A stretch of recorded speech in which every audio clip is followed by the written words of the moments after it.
नमस्कार दोस्तों, मैं हूं संजना बिष्ट और स्वागत है आपका मेरे चैनल में। जब इंसान की मृत्यु होती है तो उनका पूरा शरीर जल जाता है और शरीर के सारे अंग काम करना बंद कर देते हैं।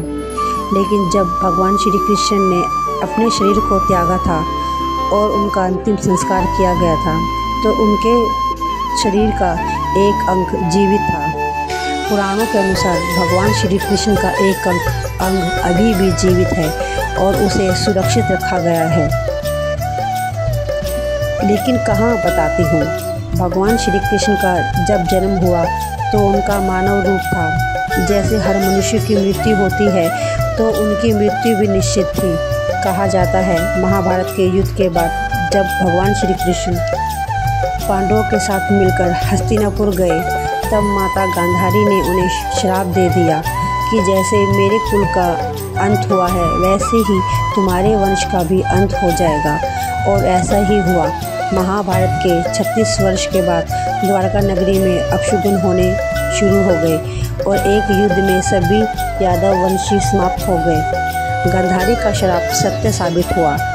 उनके सभी यदुवंशियों की मौत हो गई। इसके बाद भगवान श्री कृष्ण द्वारका नगरी छोड़ के चले गए और वन में जाके विश्राम करने लगे। तभी एक शिकारी ने हिरण समझकर भगवान श्री कृष्ण को तीर मार दिया।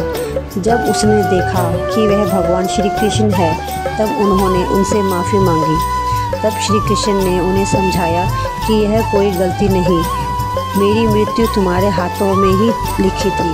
भगवान ने उन्हें बताया, त्रेता युग में जब वह श्री राम थे तो उन्होंने सुग्रीव के साथ मिलकर छल से बाली को मारा था।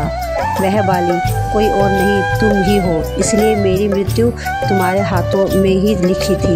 यह कहकर भगवान श्री कृष्ण ने अपने शरीर को त्याग दिया। शरीर त्यागने के बाद जब बलराम और अर्जुन ने उनका अंतिम संस्कार किया तो उनका पूरा शरीर मिट्टी में समा गया, लेकिन उनका हृदय था जो ऐसे ही धड़कता रहा। ये दृश्य देखकर वहाँ के सभी लोग हैरान रह गए। इतने में आकाशवाणी हुई कि यह ब्रह्मा का हृदय है, उसे समुद्र में प्रवाहित कर दे। उसके बाद अर्जुन और बलराम ने उनका हृदय समुद्र में प्रवाहित कर दिया।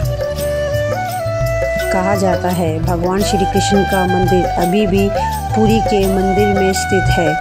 यहाँ जगन्नाथ मूर्ति के अंदर भगवान श्री कृष्ण का हृदय स्थापित है।